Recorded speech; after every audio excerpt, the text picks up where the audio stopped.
Every person alive went through some kind of situation as a child. Maybe you had parents who pushed you to the limits. Maybe you were ignored. Maybe you grew up in a toxic environment. Some of these experiences became real trauma, while others just conditioned you to depend on other people or hold back your potential. We don't really see how impactful it was to us until we grow up completely. Most of us depend on our families until adulthood, and only then we start realizing how deeply their influence shaped us and how similar we become to them.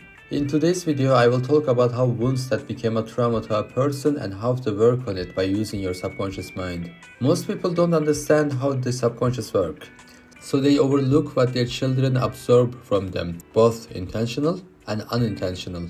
Because of this situation, we all have different kind of paradigms that comes from our childhood. In simple terms, our subconscious shapes who we are, our ego, based on the observations and habits we collect. Because we don't create this paradigm ourselves, it's like carrying a bag handed down to us. And for most of us, its weight comes from our parents. Some of us have deep scars in our subconscious, while some didn't think any of it as scars and realize how it affects them once they become an adult. When you have a trauma that you are trying to heal, healthiest way is going inwards and work with it mostly by yourself. In this subject, the power of subconscious mind is one of the most important factors. When we focus on a trauma and work through it, we are actually rewiring the subconscious attitude tied to it.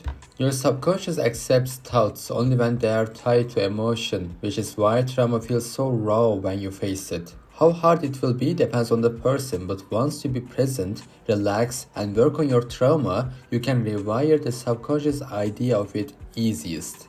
Once you tap into observer state for yourself, you should accept the trauma as it is. Then you can rewire your subconscious mind as a reaction to that trauma. All this stuff might be hard to comprehend, but once you do, it's all a matter of your action. The hardest part of doing this is feeling the feelings that comes up while doing it. You have to feel the wound and be okay with it fully. It's the first and hardest step to rewire your subconscious brain about traumatic experiences. Realizing that your reaction that makes you feel tense is just a conditioning that you react as is a game changer.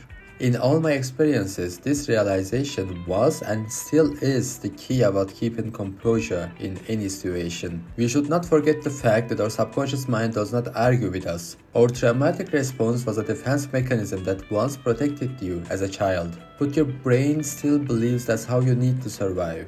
You need to give that is outdated and that wound is no longer a threat, blueprint to subconscious. But you have to believe it too. The subconscious only accepts what you truly believe with an emotion. When you do this, the wound stops being a wound, and it may even become a memory you're grateful for, because it shaped the person you are now. So to heal a childhood wound, you need to enter your observer self, usually through a meditative state. In that situation, you need to think about your wound and accept it as how it is. Feel whatever comes from it. After this practice, you will give a new blueprint that basically says that defense mechanism of mine is outdated and there is no more threat like this, and you must believe in that. If you take actions that is aligned with it too, your subconscious will heal that wound and you will be shocked that you are not feeling the same anymore and overall you have more control on yourself.